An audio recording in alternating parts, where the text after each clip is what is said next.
Bhaktivedanta Narayan Maharaj, who has so kindly given me shelter and accepted me as his own. Oh, my eighth Goswami, Shastra says that Sri Guru is the sum total of all the demigods, but you are much more than that. You are the sum total of all our Goswamis and all our Acharyas. You are my Raghunath Das. You are my Rupa Goswami. You are my Vishwanath Chakravarti Thakur. You are my Bhakti Vinod. You are my Srila Keshava Maharaj. You are my Prabhupada. Such a legacy you are leaving for us. Who can count the mountain of treasures you are heaping upon our heads, revealing such things that most people are afraid to even utter privately. You have made Smara Galara Kandanam Mamishira Samandinam Dehi Parapalavam. You've made this a household word, spreading your beautiful Seva Kunj painting all over the world. You're no less than any of our other Goswamis.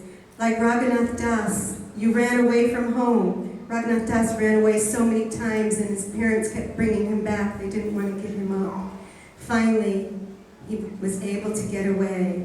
You ran away from home, came to the Mat. Then your family came and got you. You said 15 elders from your village, your parents, your uncles, your aunties, village elders, they all came to Param Gurudev and said, please give him back. He's got a family, he's got children, you can't keep him, he belongs to us. So Param Gurudev sent you back. Then you stayed with them some time. And I remember you said, when you finally were thinking how to get away, finally your father broke your kanti mala. And that was the last straw. So that night, you stuffed your bed with pillows, and like a cat, you slipped out of the house very quietly.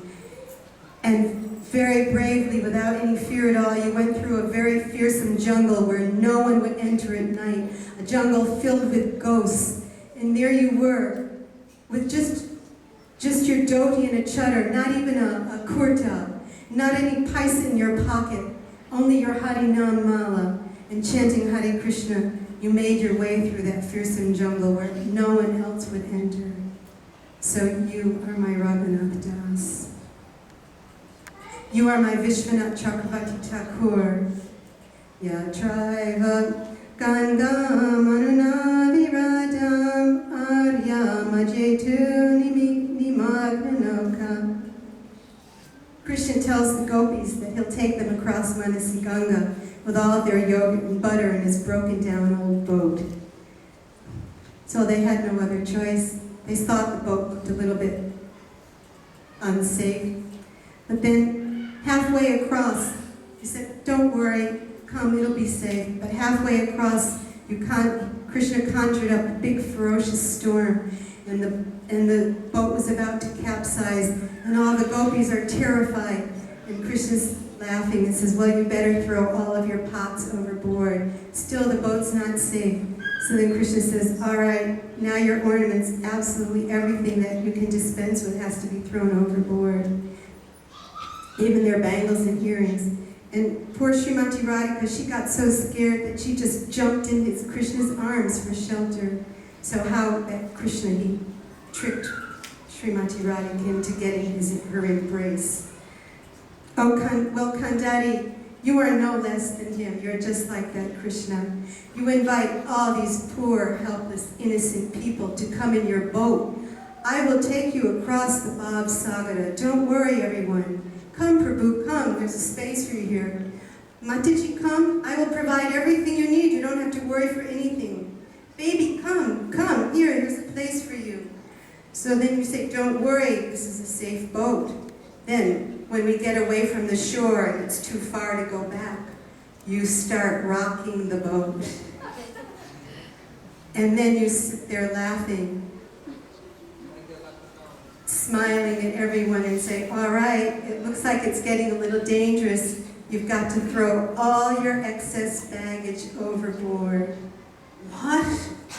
Yes, get rid of all those anartas, all that kam, krod, lobh, matsar, up all your attachments, wife, children, old parents, your sweet dog, your beautiful gardens, your beautiful homes, your important jobs, your position in society. You've just got to dump it all. Well, what can we do? You know, there we are. We're helpless. We're way out in the middle. We have no choice. So we're forced to give up these things and jump into your arms for protection. Otherwise, what will happen? So just like that, Krishna, you trick us also. So you also, Sakshat Darhipena Samasra Shastra. You are my Vishwanath Chakravarti Thakur. You are my Bhakti Vinod Thakur, giving us Vinod Dada, the conception of Srila Bhakti Vinod Thakur, which flows continuously and cannot be checked by anyone. Now it is coming through you, Vinod, giving pleasure to Sri Yugal. As in Bhakti Vinod, Vinod Brahmachari, Vinod Manjari. This is our family business, giving pleasure to Sri Yugal. So you now are carrying on this Bhakti Vinod. It's definitely flowing through you. And you're establishing all around the world, Radha Vinod Bihari. You're not just giving that blackish rake Sham who cavorts with millions of girls. No, not that beautiful Radha Shoma Sundar that Srila Bhaktivedanta Swami Maharaj Prabhupada established up the road at Krishna Balaram Mandir, who's there with Lalita and Vishaka. No, Lalita and Vishaka are not even allowed in the presence of Radha Vinod Bihari. We're talking about that Brajendra Nandan, who has forgotten all those other girls, and he's lost in the deepest embrace of his Daita. That Brajendra Nandan was fully covered with Srimati Radhika's Ankanti in the height of amorous fulfillment. I remember quite some years ago you gave a wonderful class in Mathura from Chaitanya Charitamrita explaining what is the meaning of Kanti, Srimati Radhika's Kanti, that Shobha, that beautiful glow on the face of Srimati Radhika. She becomes so full and satisfied after her meeting with Sri Krishna. So this is Radha Vinod Bihari. When Srimati Radhika embraces Krishna in such a way that every part of his body is covered, someone will say, all right, I will embrace you. So let's say we're holding hands. The palm of my hand is being covered by you, but the back side of my hand is still not covered. So Krishna is saying to Srimati Radhika, oh Priya, please, I want you to cover me completely with your embrace. Can you do that? So she says, yes, but this is completely impossible. But Srimati Radhika, she's able to please him, and she's able to give that full, complete embrace. This is Radha Vinod Bihari, and this is Chaitanya Mahaprabhu. This is when Mahaprabhu revealed himself to Rai Ramananda. This is the Radha and Krishna that he revealed. It is Radha Vinod Bihari. And this is the concept that you're spreading all over the world. Now Radha Vinod Bihari is living in the houses of so many devotees all over the world. And this is the very purest, highest concept of love that you're giving to the whole world now. Wholesale, it's so inconceivable.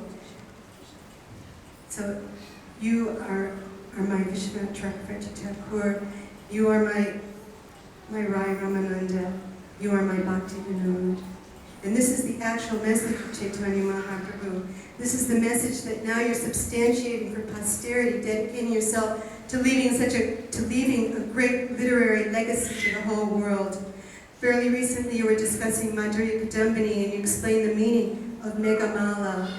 That a Megamala is the cloud bank that comes and pours its rain down on the desert, refreshing the dried up sheaves. You said that Megamala is actually a garland of all the Goswami's writings. So now there's a new Megamala on the horizon. All of your books that you're writing for the whole world.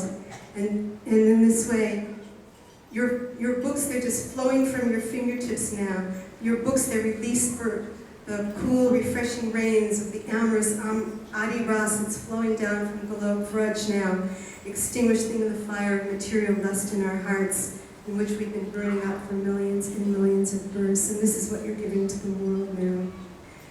Years ago, I remember you told us that Sanatana Goswami, he's the sagar, the full ocean of all Bhagavad Tattva, all the truths about Sri Bhagavan and Bhakti. And at the same time, you told us that Rupa Goswami is the Rasa Kup, the deep well of rasa, of loving exchanges of Krishna with the Brajabasis. So you are also that Rasa Kup. You are my Rupa Goswami. You are my Madhavendra Puri.